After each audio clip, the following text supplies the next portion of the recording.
Baik, kita mulai dengan penghitungan PPh 21 untuk bukan pegawai. Nah, yang untuk bukan pegawai ini berarti orang-orang yang tidak terdaftar atau tidak mempunyai NIK di perusahaan, ya. Jadi nanti kalau kalian bekerja, kebetulan di bagian accounting payroll, itu tidak perlu lagi bingung ya, mana yang pegawai, mana yang bukan pegawai. Lihat saja apakah ada nomor induk kepegawaiannya apa tidak. Kalau tidak punya berarti dia bukan pegawai ya.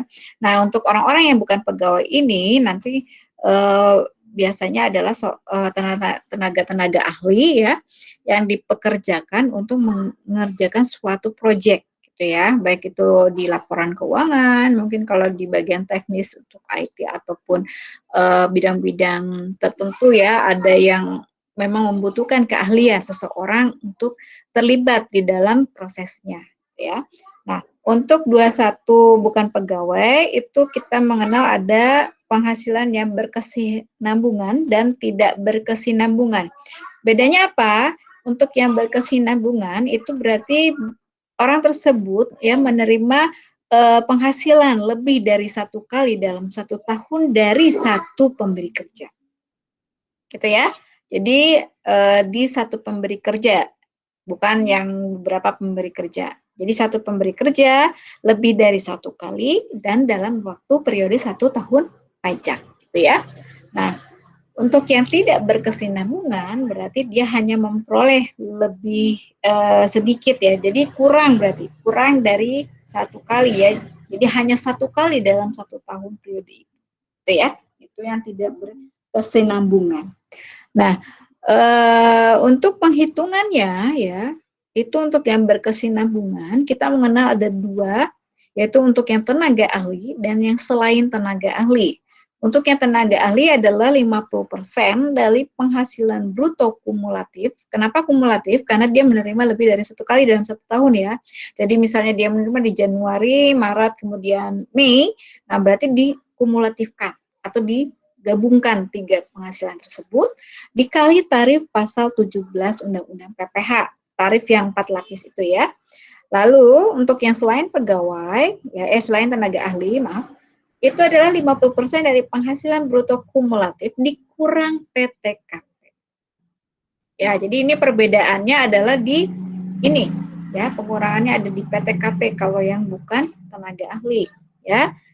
Selain tenaga ahli harus dikurang PTKP baru dikalikan tarif pasal 17 Undang-Undang PPh. Nah, sedangkan untuk yang penghasilan tidak berkesinambungan hanya memperoleh 1 kali dalam 1 tahun dari satu pemberi kerja, maka PPh-nya lebih sederhana, yaitu 50% dikali penghasilan bruto langsung dikali tarif. Jadi tidak ada kumulatif ya. Jadi sekali dapat langsung potong PPh. Itu lebih gampangnya, itu tipsnya ya. Jadi begitu dia dapat penghasilan, kita langsung bisa potong. Nah, ini biasanya untuk penghasilan brutonya berarti tidak lagi dikurangi biaya-biaya ya.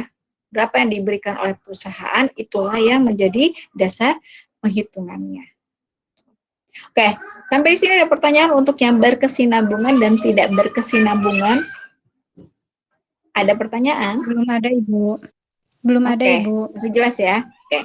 Nah, yang termasuk bukan pegawai adalah antara lain kalau untuk tenaga ahli yaitu seperti pengacara, akuntan, arsitek, dokter, konsultan, notaris, penilai, serta aktuaris, itu tenaga ahli. Sedangkan yang selain tenaga ahli berarti ada pemain musik, pembawa acara, penyanyi, dan sebagainya. Kemudian ada olahragawan, kemudian ada penasihat, pengajar ya. Kalau pengajar seperti saya ini dosen ya. Pelatih, penceramah, penyuluh, dan moderator, kemudian ada pengarang, peneliti, dan penerjemah, kemudian juga pemberi jasa dalam bidang-bidang teknik, ya, baik itu komputer, aplikasi, fotografi, ekonomi, dan sosial. Nah, jadi ini ada beberapa jenis-jenis yang tidak termasuk bukan pegawai.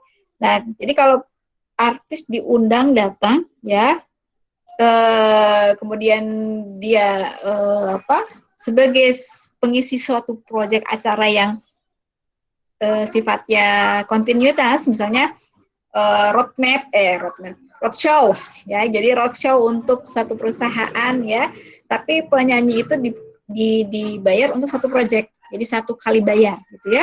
Nah, itu bisa dimasukkan menjadi penghasilan yang tidak berkesinambungan ya, bukan pegawai yang tidak berkesinambungan. Nah, itu. Tapi kalau misalnya dia diundang di hire emang nanti untuk beberapa acara beberapa kali, itu berarti bukan pegawai yang berkesinambungan, gitu ya. Jadi itu membedakannya di situ, gitu ya, untuk apakah masuk berkesinambungan atau tidak. Kemudian juga ada agen periklanan, kemudian ada pengawas pengelola proyek, kemudian pembawa pesanan. Ini yang sekarang ya, sekarang tuh pajak sudah memberikan contohnya ya, pembawa pesanan itu ya kurir-kurir ya, grab-grab, ojek-ojek itu ya, itu ya yang menjadi apa? Bukan pegawai. Kemudian petugas penjajah barang dagangan atau SPG, SPB gitu ya. SPG Sales Promotion Girl dengan Sales Promotion Boy ya, gitu ya. Kemudian petugas dinas luar asuransi. Nah ini kalau yang ini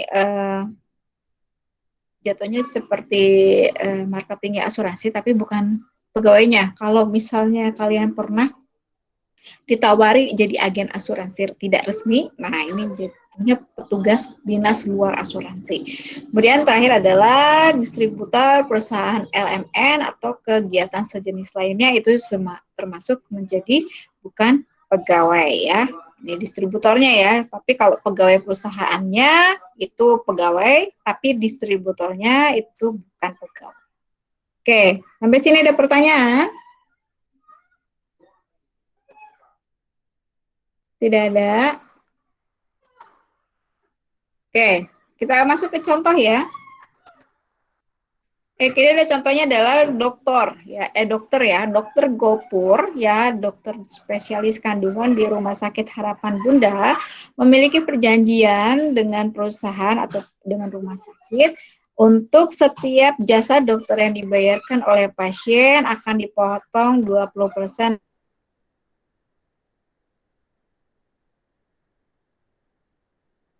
oleh pihak rumah sakit sebagai penghasilan rumah sakit dan sisanya 80% dibayarkan sebagai penghasilan dibayarkan setiap akhir bulan. Walaupun memiliki PPP dan menerima penghasilan selama 2019 sebagai berikut. Nah, kalau sudah dibuatkan tabel seperti ini, berarti dia tidak ini adalah penghasilan berkesinambungan ya. Berarti memperoleh penghasilan lebih dari satu kali dalam 1 tahun, gitu ya. Nah, ini sudah ditotalkan selama 12 bulan menjadi 524 juta. Ini yang akan dipotong oleh perusahaan atau rumah sakit adalah berapa? Ya, ini untuk PPh 21-nya, ini posisinya kita sebagai pemotong ya. Jadi bukan PPh 21 yang dihitung sebagai orang pribadi ya. Jadi tolong bedakan, ini adalah cara perhitungan di mana kita sebagai pihak pemotong atau perusahaannya gitu ya. Nah, ini adalah cara menghitungnya. Ini bisa dilihat dari bulan Januari sampai Desember ini ya. Tadi yang tabel yang pertama saya pindahkan semua angkanya ke sini, jumlah penghasilan dari rupiah. Kemudian dasar pemotongannya adalah 50%. 50% dari bruto ya. Ini brutonya. Jadi 50% dari poin 2. Nah, hasilnya sekian gitu ya. Lalu dikumulatifkan. Nah, cara mengkumulatifkannya ini kalau bisa dilihat dari Januari Februari ya. Pertama kita potong dulu 50% untuk masing-masing bulan ya. Gitu. Kemudian dikumulatifkan ini adalah hasil kumulatif Januari dan Februari. Gitu ya. Kalau dilihat ini masih kurang dari 50 juta. Maka tarif 17-nya yang kita pakai masih 5%. Maka bulan Februari PPh yang dipotong adalah sebesar 1.225.000. Ini sampai dengan bulan Januari. Sampai dengan ya, maaf Februari, karena ini sudah kumulatif dengan penghasilan di Januari. Bu, ini langsung dipotong apa tidak, Bu? Kalau dia sistemnya bayar bulanan ya, maka ini ada pemotongan PPh bulanan ya. Nah, ini berapa yang harus disetorin yang Februarinya saja, ya, itu nanti harusnya 1.225 dikurang 1.150 gitu ya, karena yang 1.150 sudah disetor di bulan Januari.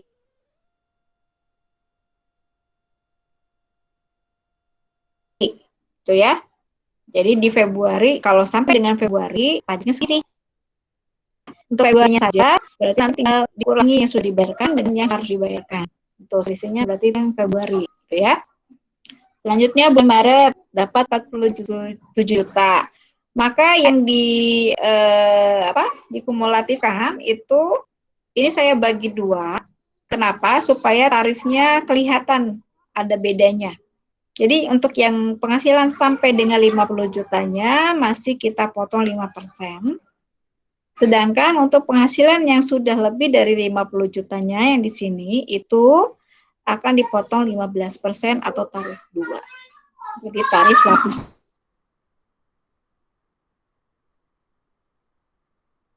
2-nya. Jadi sampai dengan bulan Maret, penghasilan dokter Bopur adalah sebesar 25 ya, betulnya 120, 500 ya. 100 ini di jumlah ya sebenarnya, cuma saya bagi dua supaya lihat tarifnya, perbedaan tarifnya. 120.500.000 sampai dengan bulan Maret kumulatifnya. Maka pajak yang harus disetorkan adalah sebesar 3.225.000 sampai dengan Maret ya.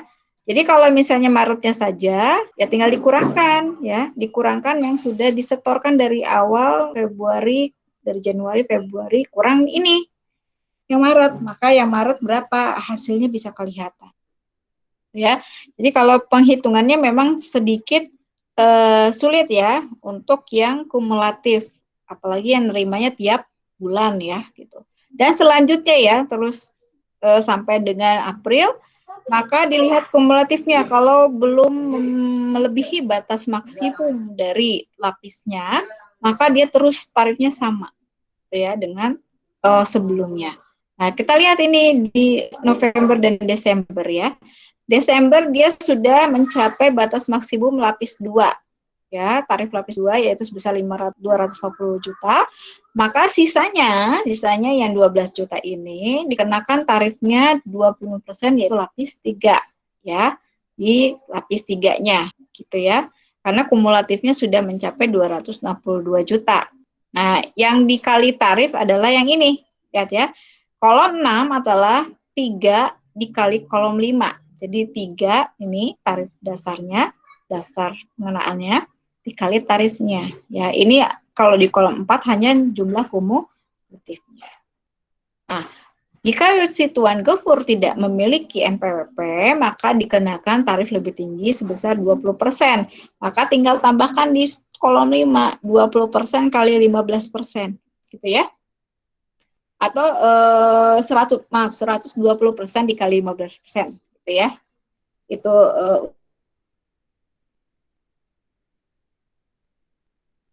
untuk kalau tidak punya NPWP.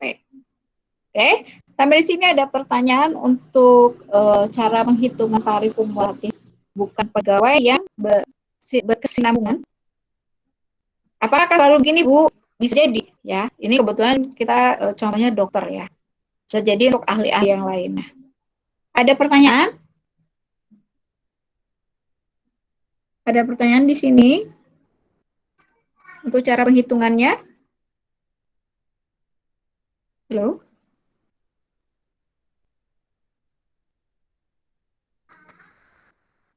Ada pertanyaan? Tidak, Ibu. Jelas ini saya menjelaskannya. Takutnya nanti ada yang tidak mengerti, nanti untuk latihan soalnya ada ya. Oke, kalau tidak ada saya lanjutkan kemudian contoh 2 ya. Ini ada Dini Aminarsi, seorang dosen yang menerima honorarium sebagai pengajar dalam rangka workshop sehari ya sebesar 5 juta. Nah, workshop ini kita anggap adalah hanya 1 kali diterima dalam 1 tahun, maka kita anggap menjadi tidak berkesinambungan. Kalau tidak berkesinambungan, tadi rumusnya adalah 50% dari